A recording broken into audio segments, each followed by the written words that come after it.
Hi everyone, इस video में हम बात करने वाले हैं आर्किमिडीज प्रिंसिपल के बारे में और साथ ही साथ जानेंगे बायंट फोर्स क्या होती है।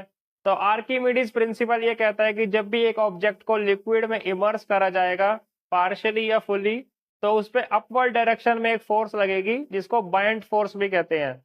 और उसका जो मैग्नीट्यूड होगा वो wait of the liquid displace के बराबर होएगा। तो हम परफॉर्म करने वाले हैं एक एक्सपेरिमेंट और उसकी हेल्प से फिर हम आर्किमिडीज प्रिंसिपल को समझेंगे। तो यहाँ पर मेरे पास एक कंटेनर है जो कि अभी एम्प्टी है। तो इसको एक बार हम वाटर से भरेंगे और एक बार भरेंगे कंक्रीट से, और दोनों बार इसका वेट अलग अलग होगा। फिर हम देखेंगे कौन से केस में बॉयंट फोर्स कितनी लगती है, और फिर देखेंगे कि बॉयंट फोर्स अलग अलग लगेगी या बॉयंट फोर्स दोनों केस में सेम लगेगी। तो वो चीज हम लोग एक्सपेरिमेंट करने के बाद पता लगाएंगे। तो पहले इसको हम वाटर से भर रहे हैं और उसके बाद फिर इसमें कंक्रीट से इसको भर के फिर वाटर फिल कर देंगे। तो दोनों केस में देखते हैं इसका क्या वेट होएगा, और उसके बाद फिर दोनों में बॉयंट फोर्स एक्सपीरियंस करेंगे, दोनों केस में कितनी बॉयंट फोर्स लगेगी। एक्सपेरिमेंट शुरू होने से पहले हम वाटर लेवल पे मार्क लगाएंगे, जो कि बाद में बहुत यूजफुल होगा। लाइट कंटेनर का एयर में रीडिंग 2.745 kg आ रहा है और वाटर में इसका रीडिंग 0.325 kg आ रहा है। तो दोनों रीडिंग्स में डिफरेंस हम यहाँ पे नोट कर रहे हैं। वाटर लेवल पे हम लोग ने मार्क लगा लिया है जब कंटेनर फुली इमर्स हुआ है वाटर में। हैवी कंटेनर का एयर में रीडिंग 4.310 kg आ रहा है, और सेम रीडिंग जब हम लोग वाटर में लेंगे तो 1.915 kg आएगा। तो दोनों रीडिंग में फिर से डिफरेंस ऑब्टेन हुआ। वाटर लेवल हम लोग फिर से लगाएंगे अब। पर यहाँ पे एक चीज़ हमने नोट करी है कि वाटर जो है वो सेम ही राइज हुआ है दूसरे केस में भी, और वाटर लेवल का मार्क बिल्कुल सेम आ रहा है।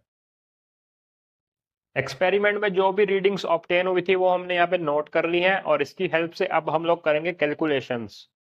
तो सबसे पहले स्केल रीडिंग जो लाइट कंटेनर था उसकी जो एयर में आ रही थी वो 2.745 kg आ रहा था।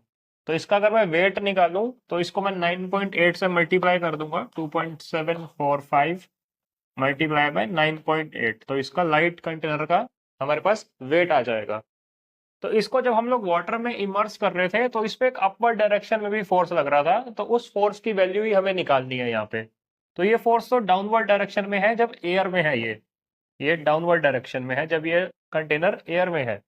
तो जब ये वाटर में होगा तब भी ये फोर्स इसके ऊपर एक्ट करेगी ग्रेविटी की वजह से, बट एक अपवर्ड डायरेक्शन में भी फोर्स लगेगी, बॉयंट फोर्स। तो यहाँ पे वाटर के अंदर नेट फोर्स हमें पता है 0.325 मल्टीप्लाई बाय 9.8, ये नेट फोर्स है जो कि डाउनवर्ड डायरेक्शन में है। तो यहाँ पर एक एयर में जब फोर्स थी डाउनवर्ड में ये थी, रिजल्टेंट हमें पता है। तो बॉयंट फोर्स यहाँ पे सपोज कर लो एक्स, क्योंकि इसमें से जब कुछ वैल्यू कम होगी तभी तो ये वैल्यू आएगी, क्योंकि ये वैल्यू इस वैल्यू से कम है। तो बॉयंट फोर्स अपर डायरेक्शन में है, जो कि इस वैल्यू से ऑब्वियसली कम है, तभी ऑब्जेक्ट नीचे गया। तो एक्स अगर मेरे को निकालना है, बायंट फोर्स अगर मेरे को निकालनी है, तो this minus this, direct calculation. 2.745 minus 0.325, 9.8 मैंने कॉमन ले लिया। और यहाँ पर मेरे को बाइंड फोर्स मिल के आई है यहाँ पे 2.7 minus 0.3, nearly 2.4 multiply by 9.8, which gives us 23.5 newton. So ये बाइंड फोर्स ऑब्जेक्ट पे अपवर्ड डायरेक्शन में लग रही थी। डाउनवर्ड डायरेक्शन में ये रही, अपवर्ड डायरेक्शन में हमने निकाल ली रिजल्टेंट। डाउनवर्ड ये रिजल्टेंट, तो इसे ऑब्जेक्ट नीचे सिंक कर गया। अब सेकंड केस में जो स्केल रीडिंग है हैवियर कंटेनर की, एयर में 4.310 kg। तो यहाँ से इसका वेट निकाल लूँ मैं, 4.310, 9.8। वाटर में भी यही सेम, इसको डाउनवर्ड फोर्स लग रही होगी सेम वाटर में भी, बट एक अपवर्ड फोर्स भी है वाटर में। रिजल्टेंट मेरे को पता है 1.915 माइनस 9.8, ये भी डाउनवर्ड ही है तभी ऑब्जेक्ट नीचे गया। एक्स अगेन मैं निकाल लूंगा, दिस माइनस दिस, 4.310 माइनस 1.915, 9.8 मैं कॉमन ले लेता हूँ फिर से। Again I got 2.4, again 9.8, approximately 23.5 newtons. Again I got the same answer. ये अप्रोक्सीमेशंस वैल्यू है क्योंकि मीटर रीडिंग थोड़ी थोड़ी ऊपर नीचे हो जाती है कभी कभी। अब यहाँ से एक इंटरेस्टिंग चीज जो निकल के आ रही है वो यह है कि दोनों बार कंटेनर का मास अलग अलग था, एक बार 2.745 और एक बार 4.310, बट स्टिल दोनों पे बॉइंट फोर्स सेम ही एक्ट करी। अब ऐसा क्यों हुआ? ये इसलिए है क्योंकि एक्सपेरिमेंट भी जब हम लोग कर रहे थे तो हमने देखा था कि लिक्विड डिस्प्लेस दोनों केसेस में सेम हुआ था। तो जब सेम लिक्विड डिस्प्लेस हो रहा है तो वेट ऑफ द लिक्विड भी दोनों केसेस में सेम ही डिस्प्लेस हो रहा है। और बॉइंट फोर्स क्या है?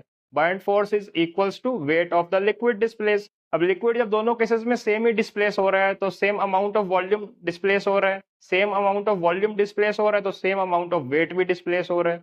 इसलिए बॉइंट फोर्स दोनों केसेस में सेम एक्ट कर रही है।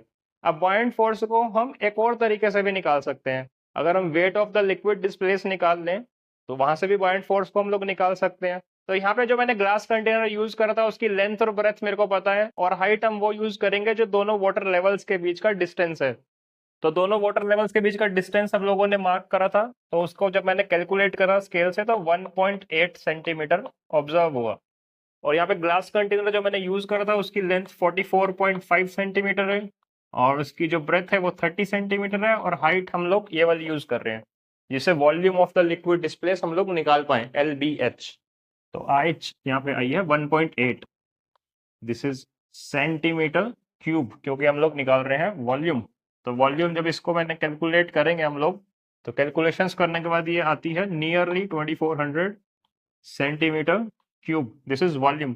तो density equals to mass upon volume, volume मेरे को पता है, डेंसिटी पता है, मास निकल जाएगा V इंटू डी। V कितना है?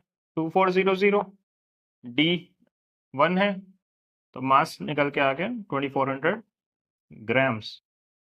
अब मास निकल के आ गया 2400 ग्राम्स। अब मेरे को निकालना है वेट। वेट होगा 2.4, 2400 ग्राम्स को 2.4 kg लिख सकता हूँ, multiply by 9.8, again I will get 23.5 newton.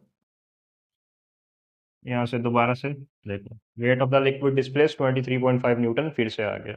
So buoyant force की वही सेम वैल्यू निकल के आई जो पहले कैलकुलेशंस में हम लोगों ने निकाली थी। I hope your concepts are much more clearer now and you understood the things in a better way.